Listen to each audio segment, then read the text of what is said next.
ముక్కోటి ఏకాదశి మహాపర్వదినాన్ని పురస్కరించుకుని doctor BR Ambedkar Konaseema జిల్లా రామచంద్రపురం పట్టణంలో భక్తి పరవశంతో ఆలయాన్ని కిటకిటలాడాయి. వైకుంఠ ఏకాదశిగా ప్రసిద్ధిగాంచిన ఈ పవిత్ర దినాన ఉత్తర ద్వారం ద్వారా దర్శనం లభిస్తే పుణ్యఫలం అనేక రెట్లు లభిస్తుందన్న శాస్త్రోక్త విశ్వాసంతో భక్తులు తెల్లవారుజాము నుంచే ఆలయాల వైపు తరలివచ్చారు. రామచంద్రపురం పట్టణంలోని రాజగోపాల్ సెంటర్ వద్ద ఉన్న శ్రీ భక్త ఆంజనేయ స్వామి ఆలయం వద్ద ముక్కోటి ఏకాదశి సందర్భంగా భజన కార్యక్రమాలను ఆలయ కమిటీ ఘనంగా ఏర్పాటు చేసింది. తెల్లవారుజాము నుంచి హనుమాన్ చాలీసా, శ్రీరామ నామస్మరణ, కీర్తనలు, భక్తి గీతాలతో ఆలయ ప్రాంగణం ఆధ్యాత్మిక సౌరభంతో నిండిపోయింది.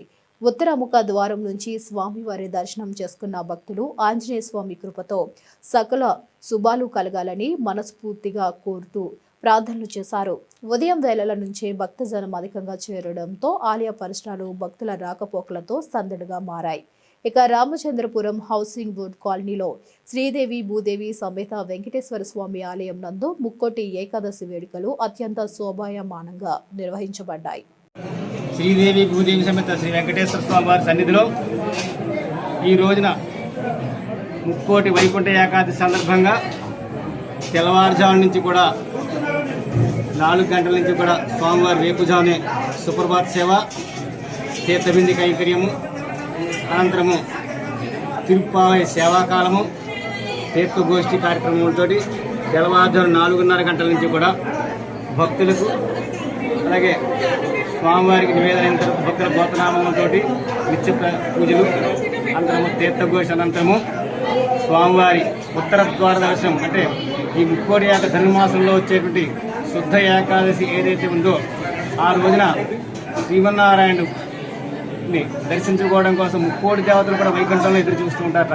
అలాంటి వైకుంఠ ముక్కోటి ఏకాదశి సందర్భంగా ఈ రోజు స్వామివారికి ఉత్తర ద్వార దర్శనంగా భక్తులందరికీ కూడా చాలా లఘు దర్శనంగా అంటే ఎనలేని విధంగా ఉన్నారు భక్తులు కూడా.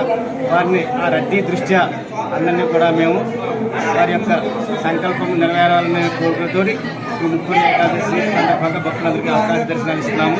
అలాగే ఈ ధనుర్మాసంలో 30 రోజుల్లోనూ విశేషమైనటువంటి ఈ రోజున 15వ రోజు అంటే పక్షం రోజులు పూర్తయినాయి. మరొక 15 రోజుల్లో ఈ ధనుర్మాస కార్యక్రమం మొత్తం 30 రోజులు అనమాట. ఈ దేవాలయాన్ని 2013లో ప్రతిష్ఠ చేసేట. అలాగే 2025 అంటే 12 సంవత్సరాలు పూర్తయి 13వ సంవత్సరం ఈ ధనుర్మాసోత్సవాలు. జై శ్రీమన్నారాయణ.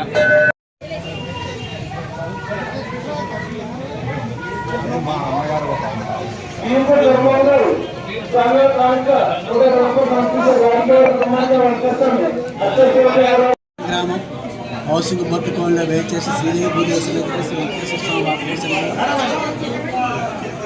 గత నెల అంటే ఈ నెల డిసెంబర్ 16వ తేదీ నుండి కొత్త సంవత్సరం జనవరి 14వ తేదీ గోదాదేవి కళ్యాణం 8 వరకు కూడా ధనుర్మాస ఉత్సవ కార్యక్రమాలు ఎంతో కూడా చాలా చక్కగా కూడా దివ్యంగా ఆలయ ఎడ్యుకేటర్ గారు తదుపరి ఉన్నటువంటి సభ్యులు భక్తులు అందరూ కూడా నాకు గ్రామ అందరూ కూడా నాకు అంతా సహకరిస్తూ తోడ్పడుతూ ఉంటారు.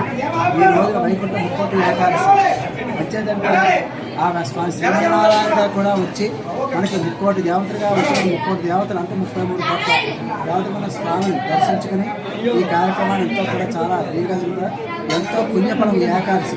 ఈ రోజు ఉపవాసం ఉంటే 24 ఏకాదశి సంవత్సరానికి వస్తాయి.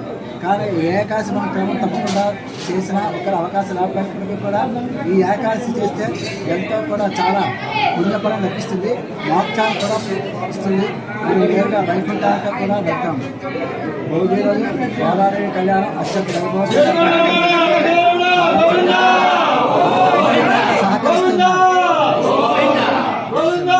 భక్తులంతా శ్రీ స్వామివారి గుడి పక్కన 10 రోజులున్న రోడ్లో ఏర్పాటు చేసిన క్యూ లైన్ ద్వారా రోడ్డు ద్వారా